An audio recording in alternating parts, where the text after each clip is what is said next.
Evo, poletje nabiramo zdravilna zelišča v prelepi naravi. Nabiramo zato, ker razmišljamo o tem, da bodo zimski časi, da bomo prehlajeni, da bomo rabili zdravilne čaje in seveda razmišljamo vnaprej. Že poleti razmišljamo o zimi. In podobno je tudi pri vzgoji.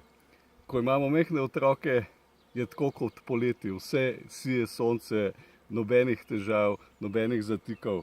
In takrat, kar pozabimo, da pridejo časi, ko se bo zataknilo in se moramo na to pripraviti. In je smiselno, da ko so otroci majhni, osvojimo veščine, meje, avtoriteta, pravila, stik, ki nam bodo pomagali prebroditi naše življenje v povezanosti pozneje.